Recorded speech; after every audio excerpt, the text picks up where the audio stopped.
നമസ്കാരം, ഭാരത് ലൈവിലേക്ക് സ്വാഗതം. നവീൻ ബാബുവിനെ കേരളീയ പൊതുസമൂഹം മറന്നിട്ടില്ല.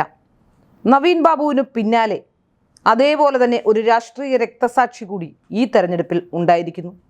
ആനേറ ക്ഷേത്രത്തിലെ ഒരു പൂജാരിയാണ് ആ രക്തസാക്ഷി. തെരഞ്ഞെടുപ്പിൻ്റെ പ്രചരണാർത്ഥം കടകംപള്ളി സുരേന്ദ്രൻ ക്ഷേത്രത്തിലേക്ക് എത്തിച്ചേരുന്നു. കഴിഞ്ഞ മാർച്ച് 22-നാണ് സംഭവം.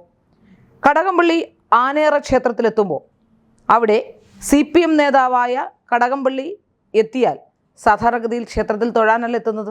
നമുക്ക് സാധാരണഗതിയിൽ അറിയാം, ഏത് പരിപാടിക്ക് പോയാലും കൈപോലും കൊപ്പാത്ത കടകംപള്ളി അറിയാം. എന്നാൽ ഇത്തവണ തെരഞ്ഞെടുപ്പ് ആയതുകൊണ്ട് അവിടെ പോയി കൈകൂപ്പി തൊഴുന്നത് കണ്ടപ്പോൾ അവിടുത്തെ പൂജാരി കൊണ്ട് പ്രസാദം കൊടുത്തു. അപ്പോൾ ആ പൂജാരി പ്രസാദം കൊടുത്തു. ആ പ്രസാദം ഉടൻ തന്നെ കൈകുടഞ്ഞ് താഴേക്ക് ഒഴിക്കുന്നത് കണ്ടു. അദ്ദേഹം അത് ചോദ്യം ചെയ്തു. സാധാരണഗതിയിൽ വിശ്വാസികൾ അത് ചോദ്യം ചെയ്യും, പ്രത്യേകിച്ച് അദ്ദേഹം നൽകിയതാണ്. അപ്പോൾ അതുമായി ബന്ധപ്പെട്ട് ഇത് മേൽശാന്തിക്ക് കനത്ത വിഷമമുണ്ടാക്കി. അതായത് വിഷ്ണു പോറ്റി എന്നയാളാണ് അദ്ദേഹം നൽകിയ തീർത്ഥവും പ്രസാദവും കടകംപള്ളി സുരേന്ദ്രൻ കളഞ്ഞത്. മേൽശാന്തിക്ക് വിഷമമുണ്ടാക്കിയതിനെ തുടർന്ന് അദ്ദേഹം ഈ ആചാരലംഘനം ചോദ്യം ചെയ്തു.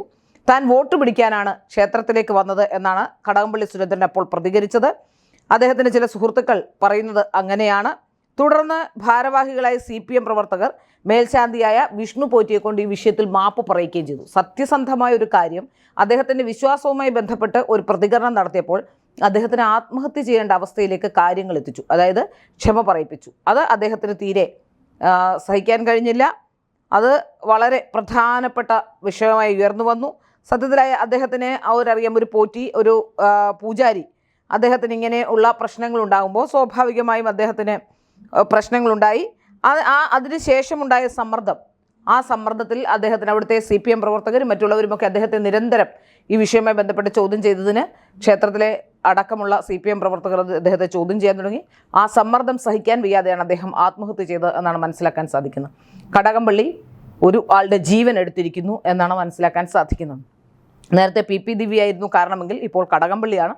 തെരഞ്ഞെടുപ്പ് കാലമായതുകൊണ്ട് ഒരു പക്ഷേ അത് കൂടുതലായി ഉയർന്നു വന്നില്ല. ഇപ്പോഴാണ് വിവരങ്ങൾ പുറത്തു വരുന്നത് തന്നെ.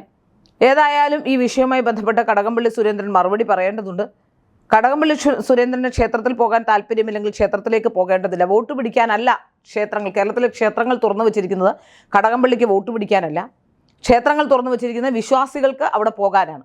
വിശ്വാസമില്ലാത്തവർക്ക് അവിടെ പോയി കസർത്ത് കാണിക്കേണ്ട ഒരു ആവശ്യവുമില്ല. അത് കടകംപള്ളി സുരേന്ദ്രൻ മനസ്സിലാക്കേണ്ട ഒരു പ്രധാനപ്പെട്ട കാര്യമാണ്. അവിടെ ചെന്ന് പൂജയ്ക്കിടയിൽ പൂജാരിയോട് തീർത്ഥവും ചന്ദനവും ഒക്കെ വാങ്ങിച്ചിട്ട് കുടഞ്ഞു കളഞ്ഞ് ആരെ തൃപ്തിപ്പെടുത്താനാണ് എന്നും വ്യക്തമല്ല. ഏതായാലും കടകംപള്ളി സുരേന്ദ്രൻ പരാജയം മണത്തിരിക്കുന്നു എന്ന് മനസ്സിലാക്കാൻ സാധിക്കുന്നു. ഇത് 3-ാം സ്ഥാനത്തേക്ക് കടകംപള്ളി സുരേന്ദ്രൻ എത്താനുള്ള സാഹചര്യങ്ങളാണ് ഇപ്പോൾ നിലവിൽ അവിടെ ഉള്ളത് എന്നാണ് മനസ്സിലാക്കാൻ സാധിക്കുന്നത്. ഇപ്പോൾ അയ്യപ്പൻ്റെ കൂട്ടുപിടിച്ച് ഞാൻ അയ്യപ്പൻ എന്നെ നോയിക്കോളും എന്നൊക്കെ പറഞ്ഞുകൊണ്ടാണ്, ആരെയാണ് പുലി പിടിക്കുന്നതെന്ന് നമുക്കറിയാമെന്നൊക്കെ പറഞ്ഞുകൊണ്ട്, തത്വശാസ്ത്രമൊക്കെ പറഞ്ഞുകൊണ്ട് ഇപ്പോൾ രംഗത്ത് വരുന്നുണ്ട് കടകംപള്ളി സുരേന്ദ്രൻ.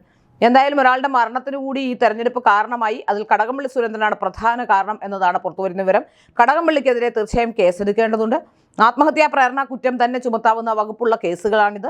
തീർച്ചയായും കടകംപള്ളി സുരേന്ദ്രനെതിരെ കേസെടുക്കുക തന്നെ വേണം. കടകംപള്ളി സുരേന്ദ്രൻ്റെ പരാജയം അത് തീർച്ചയാണ് എന്ന കാര്യത്തിലും സംശയമില്ല.